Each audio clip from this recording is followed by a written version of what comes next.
네, 오늘은 호세아서 9장 10절부터 말씀입니다. 호세아서는 이미 이제 말씀드린 것처럼 호세아라는 선지자를 통해서 고멜이라는 음란한 여자를 아내로 맡게 하시고, 그것은 곧 이스라엘을 나타내고 있는 것이죠. 이스라엘이 그와 같이 영적으로 음행을 하고 있음을 계시하고 있는 겁니다. 그러한 이스라엘에 대해서 지금 9장 보면은 7절에 형벌의 날이 이르렀고 보응의 날이 임하였다. 그들에게 하나님의 심판이 임하였음을 말씀하고 있죠. 그들의 패역함이 어떠한가? 9절을 보면은 저희는 기브아 시대와 같다. 기브아 시대라는 것은 아주 남색하는 자들이 있던 때와 같다 이겁니다. 그러니까 영적으로 패역하기가 그지없는 것이죠. 음행의 그게 극치를 이루는 것이 동성애죠. 그런데 이미 그때 그와 같은 동성애가 있었다고 이제 말씀을 하고 있고, 그러면 이제 오늘날은 그럼 어떠냐? 이것이 구약 시대의 이스라엘에게만 해당되어지는 말이 아니라 오늘날이 또한 그와 같다 이겁니다. 마지막 때가 노아의 때와 같다, 롯의 때와 같다 말씀하고 있죠. 노아의 때 먹고 마시고 시집가고 장가가고 있는 것이 신앙의 목적이 되어져 있고, 또 롯의 때처럼 영적으로 음행하고 있는 것이 오늘날 현실인 것이죠. 그러니까 그 음행이 이제 극에 달해 있으니까 오늘날 이처럼 남색하는 자들도 오늘날 있는 겁니다. 여러분들 요즘 뉴스 보시면은 예전에 그 원숭이 두창이라는 전염병이 있어요. 원숭이 두창. 요새 그걸 이름을 바꿨다고 그랬는데 뭐로 바꿨는지 제가 정확하게 지금 기억을 못 하겠는데, 그것은 아주 이 피부나 이런 것이 밀접 접촉을 해야 옮겨지는 병이에요. 그러니까 이제 이와 같은 원숭이 두창이라는 이 전염병이 동성애자들 사이에서 번지는 전염병이에요. 이게 남자들이 남색을 하면서 그와 같이 이 신체가 밀접 접촉을 하니까 그것으로 인해서 이 원숭이 두창이라는 질병이 우리나라에 들어왔는데, 그게 지금 아마 몇십 명이 지금 우리나라에서 발견이 되고 있죠. 그러니 에이즈도 마찬가지요. 이와 같은 것이 하나님으로부터 아주 저주받은 질병이라는 것을 알고 교회가 그런 거에 대해서 상당한 경각심을 가져야 될 텐데, 그런데 말씀드린 것처럼 교회가 동성애자를 목사로 안수하는 일들이 오늘날도 벌어지고 있고, 목사들이 그 퀴어 축제라는 동성애자 축제 가가지고 축복기도 해주고 앉아있지 않습니까? 감리교 목사들이 가가지고 축복기도를 해줬다고 금년에도 그런 일들이 나왔는데, 이 참 기가 막힌 일들이 벌어지고 있는 겁니다. 그러니까 하나님의 말씀을 믿지 않는 거예요. 하나님의 말씀을 전혀 믿지 아니하고 있고, 그러니 주의 재림이나 또는 적그리스도의 환란이나 이런 것은 더더욱 안 믿는 것이죠. 그럼 하나님의 말씀을 뭘로 보고 있는가? 전부 다 생활교훈으로 보고 있는 겁니다. 지난번에 말씀드린 것처럼 주님의 재림이나 환란이나 이런 거 중요하지가 않다 이거예요. 그러니 주님이 하신 말씀, 그리스도께서 하신 말씀이나 그리스도께서 이 땅에 보여주신 그와 같은 사랑, 우리가 그와 같은 말씀을 쫓고 그러한 사랑을 베풀고 서로 평화롭게 공존하는 것, 그것이 신앙의 도가 아니냐. 그러면서 오늘날 전부 다 생활교훈으로 하나님의 말씀을 다 바꿔버린 거예요. 미국이 그러하고, 미국에서 공부하고 온 오늘날 우리나라의 목사들이 또 다 그러하고, 유럽은 기독교는 거의 다 전멸이죠. 캐톨릭이 다 기승을 부리고 다 주권을 잡고 앉아있고, 그러니 이제 주님 오실 때가 다 되어서 이와 같은 호세아서에 나타난 이와 같은 모습들이 오늘날 교회에 그대로 보여지고 있다 이겁니다.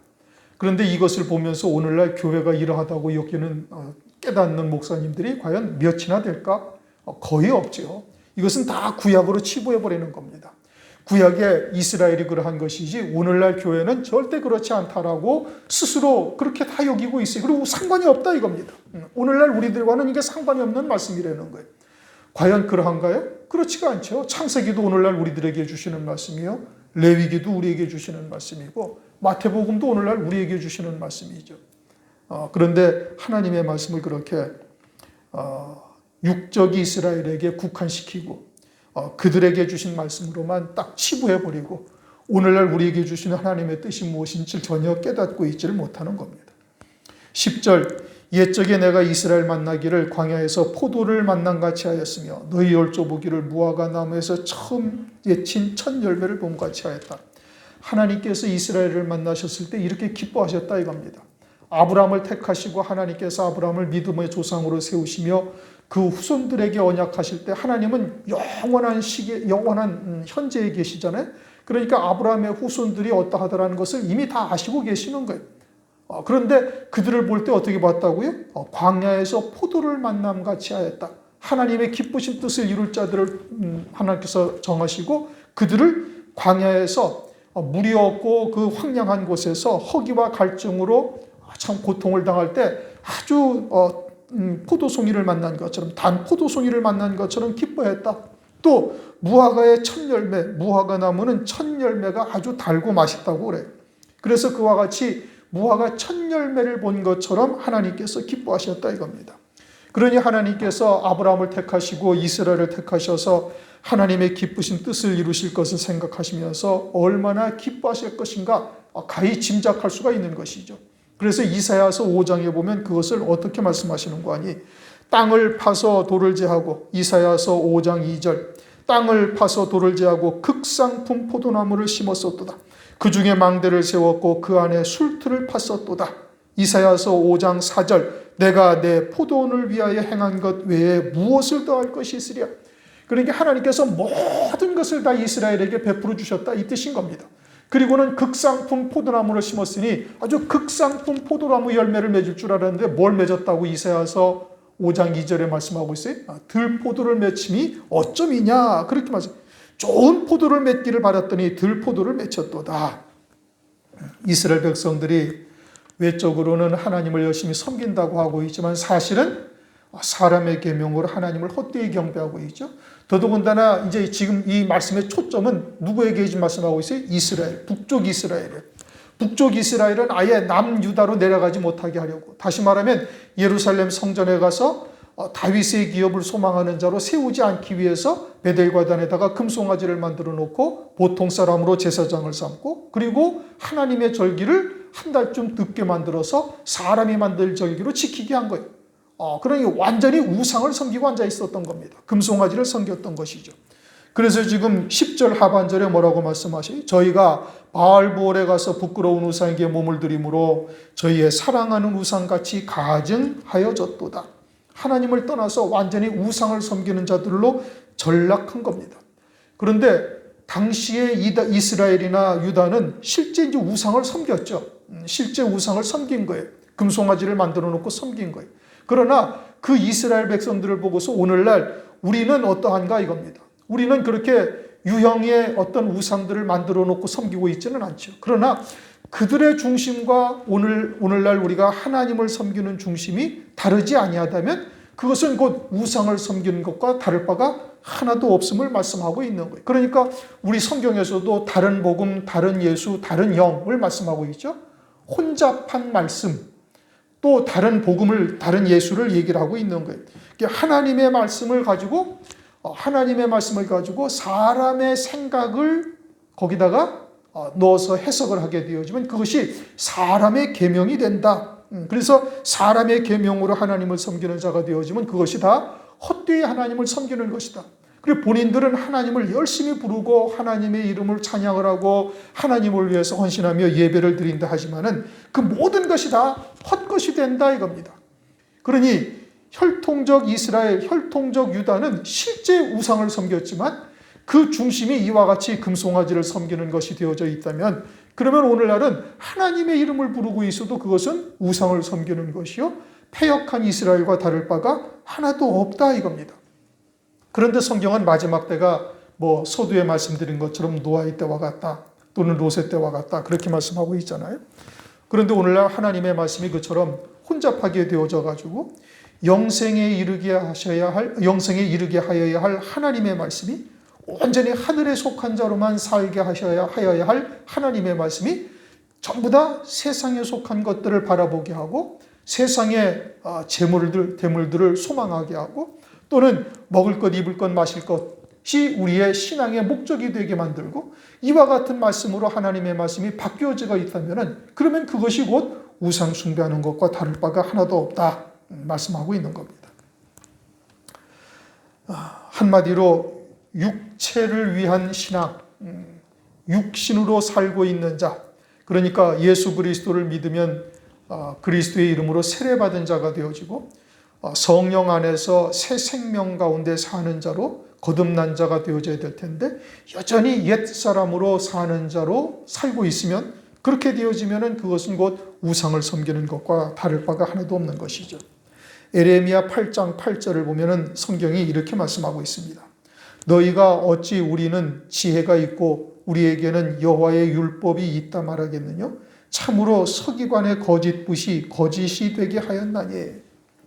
자신들은 여호와의 율법을 따라 하나님을 섬기고 있다라고 하고 있을지 모르지만 서기관의 거짓 거짓이 되게 하였다. 다시 말하면 서기관들에 의해서 하나님의 말씀이 거짓말로 전락하게 되었다라는 거예요. 그러니 표면적인 율법, 행위적인 율법은 가지고 있지만 사실은 전혀 거짓되이 하나님을 섬기고 있으니 그러니 하나님한테 드려지는 모든 예물이 다 헛것이 되는 것이죠. 마치 광야 이스라엘과 같죠. 사도행전 7장 42절 보면은 너희가 광야에서 나한테 한 번이라도 제사와 예물을 드린 적이 있느냐? 하나님은 한 번도 받으신 적이 없다는 것이죠. 그처럼 우리가 예배를 드렸느냐 아니 드렸느냐가 중요한 것이 아니라 어떻게 예배를 드렸느냐가 중요한 것이죠.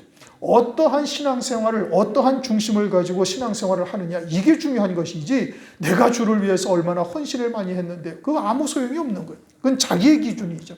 하나님이 보시기에 하나님께 합당한 예배와 하나님이 보시기에 합당한 중심으로 헌신을 해야 그것이 하나님 앞에 합당한 것이지 받으시는 것이지 사람의 기준으로 내가 얼마나 열심을 냈고 내가 얼마나 많은 물질을 하나님께 드렸으며 내가 예배를 얼마나 정성들이 참여했습니까? 그 아무 소용이 없는 거예요. 마태복음 7장 21절 이하에도 말씀하고 있잖아요. 아버지의 뜻대로 행치 아니하는 자들아 이 불법을 행하는 자들아 너희들은 내게서 떠나가라. 아니 주님 우리가 주의 이름으로 선지자 노릇도 하고 귀신도 쫓아내고 많은 능력도 행하지 아니하나이까 그런데 주님은 뭐라고 말씀하지? 나는 너희들을 도무지 모르겠다. 자신들은 주의 이름을 부르고 하나님의 이름을 부르고 성령 이름을 외치면서 자신들은 신앙생활했는데 주님은 하나도 모르시겠다 이거죠. 오늘날 교회가 무엇이 영과 진리로 드리는 예배인지 성경에서 이렇게 말씀하시는 어두운 데 쫓겨나가 슬피 울며 이를 갈미 있을 일들이 무엇인지 그게 오늘날 교회들에게 무엇을 말씀하시는지를 분별할 수 있어야 되는 것이거든요. 그것이 분별이 안 되고 그냥 무조건 하나님 앞에 예배드리면 그거 다 하나님이 기뻐하시는 것이고 무조건 헌금만 하면 하나님께서 기쁘게 연락하고 30배, 60배, 100배로 주시는 그러한 하나님이시다라고만 이야기하고 있다면 이거는 전부 다 거짓 붓에 의해서 거짓 것을 쫓고 있는 거예요. 그건 잘못된 서기관들의 거짓 붓에 의해서 거짓 것을 쫓고 있는 것이 된다. 헛되이 하나님을 경배하는 것이다. 지금 이스라엘을 통해서 그것을 우리들에게 강조하고 계시는 겁니다. 11절 에브라임의 영광이 새같이 날아가리. 뭐 어떻게 된다고요? 새같이 날아간다. 즉 하늘나라에서 영광이 하나도 없는 자가 된다 이겁니다. 해산함이나 아이뱀이나 잉태함이 없으리라. 그럼 아들들을 아예 낳지도 못하겠다? 그러나 그 이후에도 아들들을 낳았어요? 못 낳았어요? 낳았죠. 계속 육신으로는 생육번성을 하고 있는 거예요. 그런데 하나님께서는 지금 이렇게 말씀하시는 거예요. 해산함이나 아이뱀이나 잉태함이 없으리라. 그런데 그들은 혈통적으로 자식들을 낳고 후손들을 낳고 있다는 말씀이죠. 그러면 이 말씀은 무엇을 의미하느냐?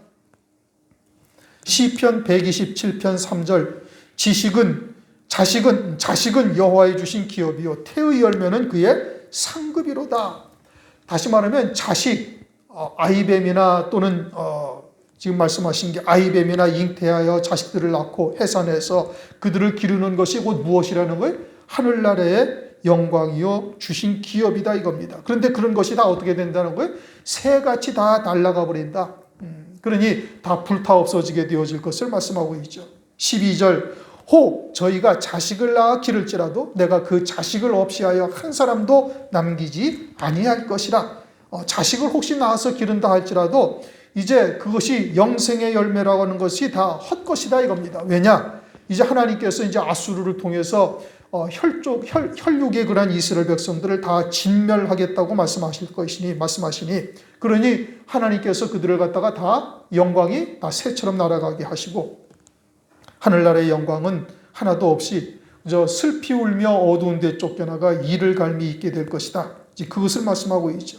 내가 저희를 떠나는 때에는 저희에게 화가 미치리로다.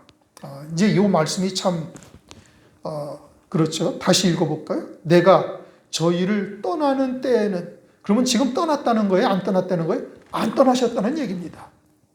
떠나셨으면 호세아 선지를 통해서 이렇게 이스라엘 백성들을 책망하고 그들을 갖다가 이렇게 하나님께서 징벌하시겠다라고 말씀하실 이유가 하나도 없어요.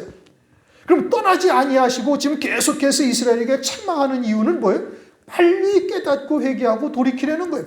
하나님께서 내어버리신 자가 되어지면 그때부터는 매도되지 않습니다. 징계, 징책 절대 하지 않습니다. 교회에서도 내어버린 자가 되어지면 아예 이제 책망조차 안 하는 거예요. 책망을 하시는 이유는 뭐예요? 아직 하나님의 사랑을 거두지 아니하셨으니 속히 깨닫고 돌이켜 회개하고 돌이키라는 그러한 말씀인 거예요. 그러니까 책망과 징계가 성경에서는 뭐라고 말씀하시? 하나님의 사랑이죠. 그것은 아직 하나님의 그러한 사랑을, 그 사랑의 손길을 그들에게 거두지 아니하셨다 이겁니다. 그러면 어떻게 해야 되는가? 속히 돌이키면 되는 거예요. 그런데 그것을 깨닫는 자가 참 드물죠. 왜요? 현실적으로는 별 이상이 없기 때문에 그러는 겁니다. 그러나 그러다가 하나님이 떠나시면은 그때는 화가 미치리라, 이제 심판이 임하신다는 것이죠. 하나님께서는 버리시면 그것으로는 끝이에요. 하나님께서는 한 번 내어버리면 그것으로는 그냥 심판인 겁니다. 사람은 떠나도 하나님께서 붙들고 계시면 돌아올 기회가 있지만 하나님은 한 번 떠나시면은 다시는 돌이키지 아니하신다 이겁니다. 그러므로 징계와 책망이 우리에게 아직 있다. 그것은 하나님께서 아직 우리를 사랑의 눈으로 바라보고 계시다. 그러면 속히 돌이켜야 된다 이겁니다. 그러므로 그것을 깨닫는 자가 복인 거예요.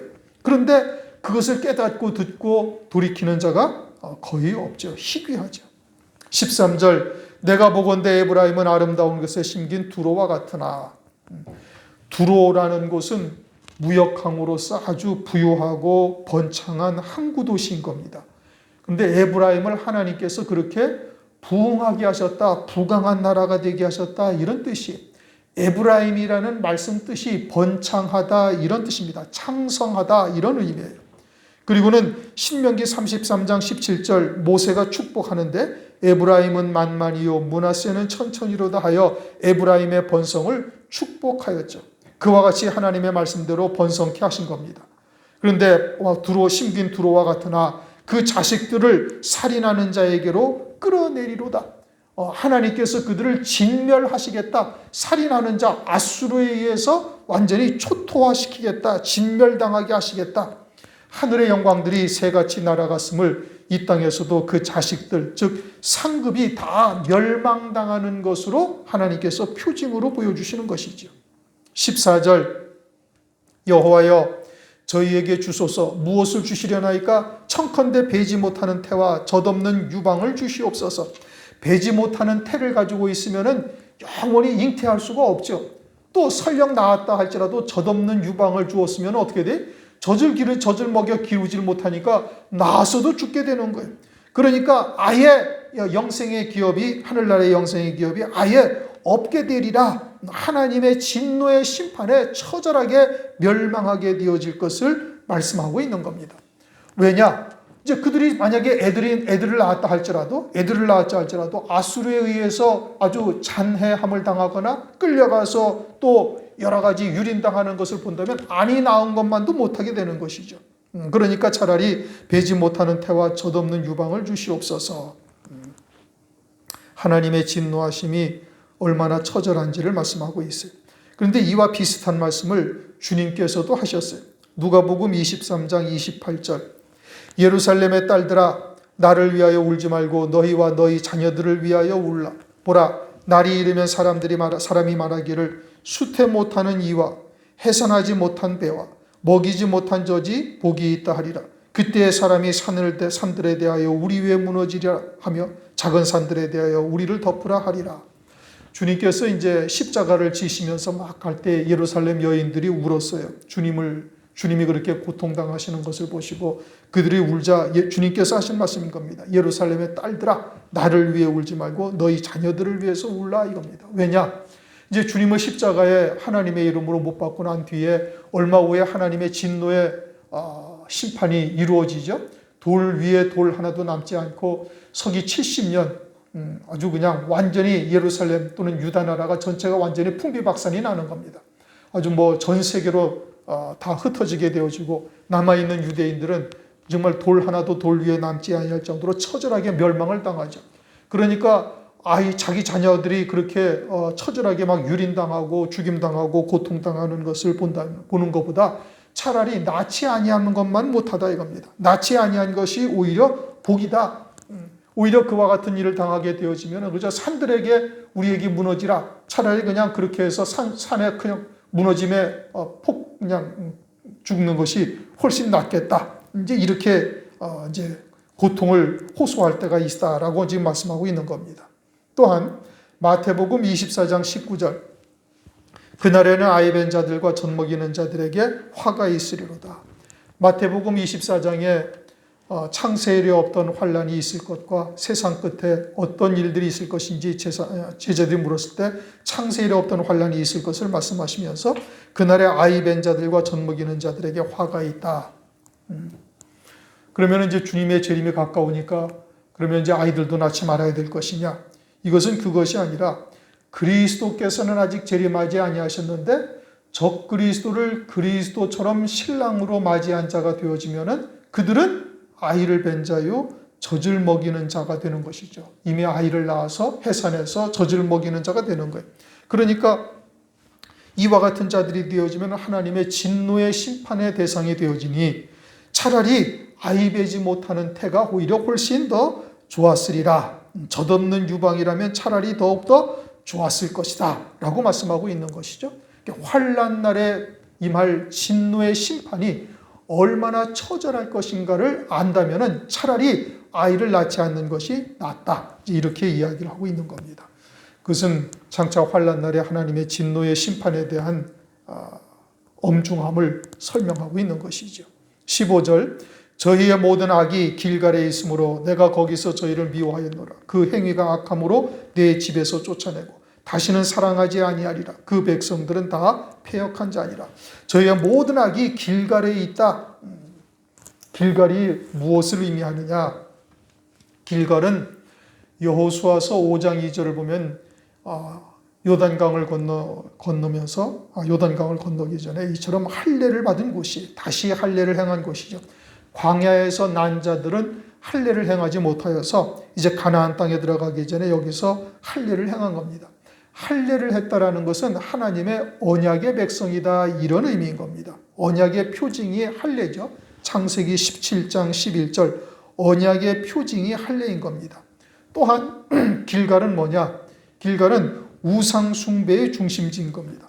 아모스서 4장 4절 너희는 베델로 가서 범죄하며 길갈로 가서 죄를 더하며 길갈로 가서 죄를 더한다 그렇게 말씀하고 있죠.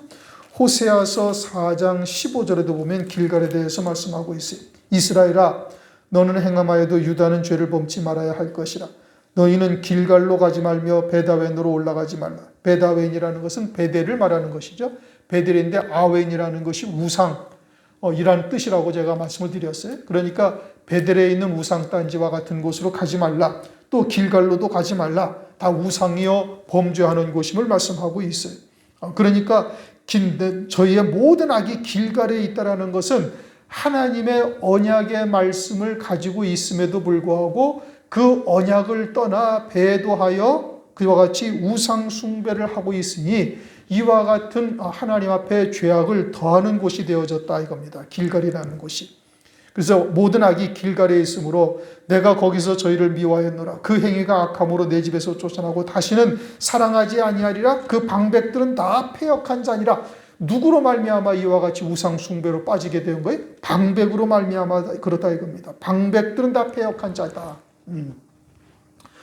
오늘날도 교회가 그와 같이 노아의 때와 같고 롯의 때와 같이 되어진 근본적인 원인은 누구로 말미암음이냐? 방백들로 말미암음이죠. 오늘날로 말하면 목사들로 말미암은 것입니다. 목사들이 다 하나님으로부터 보내심을 받고 성령의 인도하심을 따라서 하나님의 뜻을 바르게 증거하면은 교회가 타락할 리도 없고, 그런데 마치 북이스라엘처럼 아무나 제사장을 삼고, 그런 가운데 백성의 서기관들이 등장을 하면서 천국의 제자된 서기관도 있고 백성의 서기관들도 있어서 백성의 서기관들이 그와 같이 사람들이 듣기 원하는 말들을 갖다가 증거하고 사람의 계명으로 하나님의 말씀을 바꾸어 전하고 있죠. 패역한 자들이 되어져서.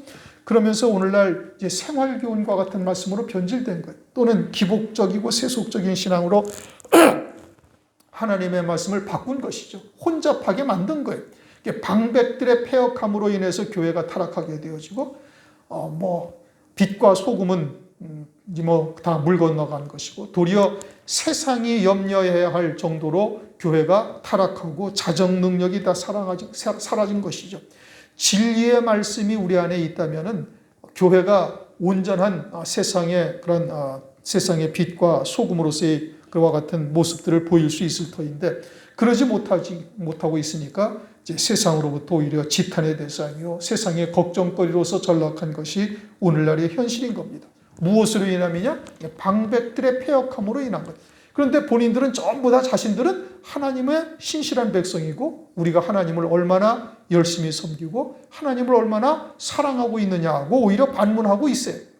하나님의 말씀은 그저 목회가 어떤 자신들의 원하는 선에 이르기까지 하는 그런 하나의 방편으로 하나님의 말씀을 갖다가 보는 것이지 정말 살아계신 하나님의 말씀으로 보고 있는 것이 전혀 아니다 이겁니다. 문제가 심각한 것이죠. 그러니까 16절 에브라임이 침을 입고 그 뿌리가 말라 과실을 맺지 못하나니 비록 아이를 낳을지라도 내가 그 사랑하는 태의 열매를 죽이리라. 에브라임이 아주 근본부터가 잘못되었다 이겁니다. 태어날 때부터가 잘못되다. 뿌리가 말라 과실을 맺지 못한다. 이게 뿌리 자체부터가 잘못되어 있는 거예요. 식물을 기르는 사람들의 얘기를 들어봐도 그렇습니다. 식물이 잘못되는 것은 뿌리부터가 문제가 생긴다 이거예요. 그러니까 근원부터가 잘못되어져 있는 거예요. 금송아지로부터 시작해서 아무나 제사장으로 삼고 또 사람의 만든 절기로 지키는 것, 아주 처음부터 말씀을 떠난 것이고 뿌리가 잘못된 것이고 시작부터 잘못된 것이죠. 그와 같은 방백들, 즉 오늘날 목사들이 말씀을 보는 시각이 완전히 다른 겁니다. 완전히 다른 것이죠. 하나님의 말씀을 영생의 말씀으로 보는 것이 아니라 그저 사람의 사상을 섞어서 이 사람의 계명으로 다 만들어버리는 거예요. 사전적 해석을 하고 윤리적 차원에서 보고 조금 낫다 하는 사람들은 철학적 차원에서 하나님의 말씀을 바라보는 거예요. 아니면은 그저 하나의 복받는 방편으로서 하나님의 말씀을 보고 있는 것이죠. 그렇게 우상을 섬기는 것과 하나도 다르지 않는 거예요. 우상을 섬기는 것보다는 조금 깨끗하게 보이니까 우상보다는 조금 낫다 하고 하나님을 섬기는 것처럼 그렇게 여겨질 수가 있는 거예요. 본질 자체부터가 잘못되어 있다. 요한복음 9장을 보면 날 때부터 소경된 자가 있죠. 왜 날 때부터 소경된 자예요? 사람의 계명으로 가르치고 있으니 날 때부터 들은 말씀이 그것밖에 없는 거예요. 그냥 사람의 계명만 듣고 그것을 하나님의 말씀으로만 들은 거예요. 그러면서 요한복음 9장 마지막에 가면 주님께서 바리새인들을 책망을 하십니다. 너희가 본다고 하니 너희 죄가 그냥 있다 이거예요. 자기들이 소경인 줄을 전혀 깨닫지를 못하는 거예요. 그래서 날 때부터 소경된 자를 눈을 떠게 해주시고 어디 가서 눈을 뜨게 하죠? 실로암 못에 가서 뜨게 하는 거예요. 실로암 못이 뭐라고요? 보냄을 받은 자, 보내심을 받은 자. 연못은 곧 교회를 말하는 겁니다. 샘물이 솟구치는 곳이 연못이잖아요. 그러니까 실로암 못이라는 것은 오늘날 하나님으로부터 보내심을 받은 자의 교회를 가면은 눈이 떠진다. 그 어디가 보이죠? 하나님의 나라에서 이루시는 구원의 세계가 보이는 거예요. 그런데 사람의 계명으로 날 때부터 그러한 말씀으로만 듣고 살았으니까 날 때부터 소경이다 이겁니다. 오늘날도 예수 그리스도를 믿을 때부터 잘못된 말씀, 세상에 속한 말로만 사는 자들이 있죠. 다른 복음, 다른 예수, 다른 영으로 섬기는 자들. 자신들은 하나님을 잘 섬기고 있다. 하나님을 사랑한다. 얼마든지 말은 할 수 있을지 모르지만 하나님이 보시기에는 전혀 아니다 이겁니다. 날 때부터 소경이죠. 그들을 아주 뿌리부터 마르게 하사 열매가 하나도 상달되지 못하게 하신다 이겁니다. 그러니까 저희들은 번성할수록 죄악을 더하는 것이고, 호세아서 4장 7절 저희는 번성할수록 내게 범죄하니 내가 저희의 영화를 변하여 욕이 되게 하리라. 빌립보서 3장 19절에도 보면 그런 말씀이 있습니다. 저희가 이 땅에서 누리던 영광이 하늘나라에서 수치가 된다. 그리스도 십자가의 원수로 행하는 자들. 그러므로 오늘날 진리가 무엇인지를 우리가 우선 들을 수 있다는 것 자체가 하나님으로부터 큰 은혜를 입은 겁니다. 참된 길이 무엇인지를 비로소 보게 된 거예요. 가고 아니고서는 우선 둘째치고 진리 하나님의 뜻이 무엇인지를 들을 수 있는 자가 되었다라는 것은 이것은 완벽한 하나님의 은총이에요. 어마어마한 은총인 것이죠. 이게 사람의 지식이 많으면은 그것을 알 수가 있습니까? 아니요, 절대 모르는 겁니다. IQ가 한 150쯤 되면은 알 수가 있습니까? 그래도 모르는 거예요. 그러니까 하나님께서 듣게 하시는 자들에게만 딱 들려지는 것이 진리의 말씀인 것이고, 그 진리의 말씀을 들었다라는 것 자체가 큰 은총이고, 그것은 우리로 하여금 혼잡한 말씀이 무엇인지를 분별할 수 있는 것으로부터 시작되는 거예요. 그래서 이게 성령으로 말미암아 진리가 무엇인지를 들었다라는 것을 깨닫게 하시는 거예요. 말씀으로 분별하는 것이죠. 모든 신앙의 기준은 어디가 기준이 돼? 말씀이 기준이 돼야 되는 거예요. 하나님의 말씀으로 기준해서 하나님의 말씀에서 벗어나지 아니하고 하나님의 뜻이 정확하게 전달되고 그와 같은 하나님의 뜻이 무엇인지를 깨닫는 자가 되었다. 이사야서 34장 16절에 너희가 여호와의 책을 자세히 살펴봐라. 이 책에 짝이 없는 것이 하나도 없으니 모든 하나님의 말씀이 다 맞추어진 짝이 있다. 그러니까 하나님의 말씀은 하나님의 말씀으로만 풀어야 정확한 하나님의 뜻이 드러나게 되어지는 거예요. 그렇게 하나님의 말씀을 통해서 하나님의 뜻이 드러나고 진리가 무엇인지를 들을 수 있다. 듣게 하셨다. 그것은 참된 생명의 길을 우리에게 보여진 겁니다. 그것은 이제 각자의 믿음을 따라서 얼마만큼 열매를 맺고 영광을 누리며 기업을 누리게 되느냐는 각자의 믿음을 따라서 있는 것이고, 우선 우리에게 그와 같은 하나님의 은혜를 베푸셨다는 것이 이게 엄청난 하나님의 사랑이요 하나님의 은혜다. 감사해야 되는 겁니다. 17절 저희가 듣지 아니함으로 내 하나님이 저희를 버리시라니. 왜 듣지 않죠? 하나님의 호세아 선지자의 말씀을 통해서 이렇게 하나님의 말씀으로 그들을 책망하고 권면하시는데 왜 듣지 못해요? 화인 맞은 양심이 된 거예요. 왜 화인 맞았어요? 혼잡된 말씀으로 아예 날 때부터 그러한 말씀으로 살았으니까 성령이 근심을 하시다가 성령이 이제는 아예 일하지 아니하시는 거예요. 화인 맞은 자가 된 것이 그것이죠. 회칠한 무덤이 된 겁니다. 예수를 오늘날도 예수 그리스도를 우리가 영접을 하면은 성령이 임하셔서 그리스도인이라는 것이 무엇인지, 그리스도의 것이 되어 산다는 것이 무엇인지를 어렴풋하게 알게 하시는 거예요. 그러면은 하나님의 보내신 종들을 통해서 그와 같은 실로한 못을 통해서 참된 진리의 말씀을 가지고 정말 날선검보다도 예리한 하나님의 말씀이죠. 심령과 우리의 마음과 생각까지도 감찰하시는 하나님의 말씀, 영과 혼과 골수와 관절을 찔러 쪼개며 우리의 마음과 생각까지도 감찰하시는 하나님의 말씀을 통해서 아주 날선검처럼 예리하게 그리스도의 형상으로 세워져 가야 되는 거예요. 그렇게 되어져야 온전한 그리스도의 형상으로 세워지는 것이죠. 그런데 그러지 아니하고 예수를 그리스도로 영접할 때는 내가 이제 나도 주님처럼 그렇게 사랑하며 그 믿음의 길을 나도 주님의 길을 따라 가겠노라 막 눈물을 흘리면서 믿음의 고백을 하는데, 그런데 듣는 말씀이 계속해서 육에 속한 말씀만 듣고 앉아있고 세상에 복받는 말씀만 듣고 앉아있고 그저 철학적인 이야기, 윤리도덕적인 이야기만 다 듣고 있다면 성령은 어떻게 돼? 점점 소멸되어져 가는 거예요. 예수님이 배에 베개를 베시고 고물에서 주무시다, 딱 이렇게 되는 겁니다. 그래서 성령이 완전히 이제 주무시는 자가 되는 것이죠. 그걸 화인 맞은 자. 이제 그 다음부터는 진리의 말씀을 증거해줘도 완전히 육에 속한 자들이 되어져서 도리어 할례 받지 못한 기가 되어 욕으로 여기고 대적하는 자들로 이제 돌아서는 겁니다. 그래서 예수님을 십자가에 못 박아 죽이는 일들이 벌어진 것이죠. 그게 환난 날에도 또 똑같은 일이 벌어지는 겁니다. 요한복음 16장 1절 2절 말씀하고 있죠. 요한복음 15장 19절 20절 말씀하고 있죠. 그렇게 해서 세상에서 너희들이 핍박을 당할 것을 말씀하고 있고, 결국은 너희들을 죽이는 자들이 말하기를 이것이 하나님을 섬기는 예라 라고까지 하게 되어질 것을 말씀하고 있는 겁니다. 오늘날 우리가 진리가 무엇인지를 우선 들을 수 있었다는 것이 큰 하나님의 사랑이다. 그러면 그와 같은 하나님의 말씀을 우리가 절대 믿으며 그리고 하나님의 뜻을 쫓아 그러한 순례의 길을 믿음으로 갈 수 있어야 되는 겁니다.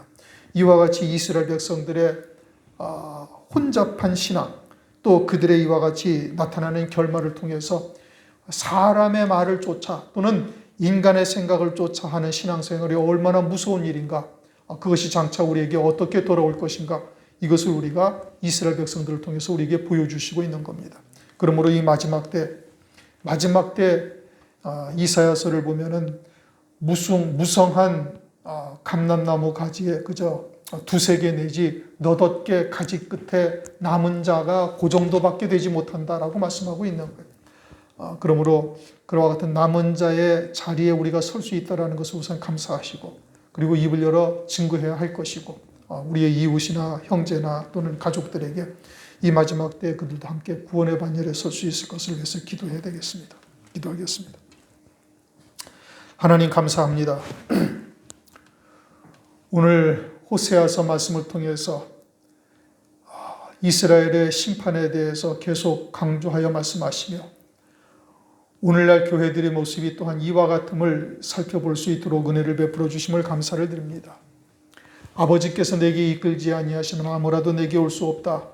주님께서 그 말씀하신 것처럼 내 양은 내 음성을 들으며 또 나도 저들을 안다라고 말씀하신 것처럼 우리들에게 이처럼 진리가 무엇인지를 이 말세에 듣게 하심을 진심으로 감사를 드립니다. 이러한 말씀을 우리가 참으로 귀하게 여기고 하나님께로부터 받은 이 은혜에 합당한 믿음의 열매들을 우리의 삶 가운데 맺어갈 수 있도록 은혜 위에 은혜를 더하여 주시옵소서. 그리고 또한 저런 멸망의 길을 가는 자들을 보며 안타까워하며 복음과 진리의 말씀을 증거해서 그들도 이 마지막 때 혹 남은 자가 있으면 돌이킬 수 있는 기회를 주님 허락하여 주시옵소서. 감사를 드리옵고 예수 그리스도의 이름으로 기도드리옵나이다.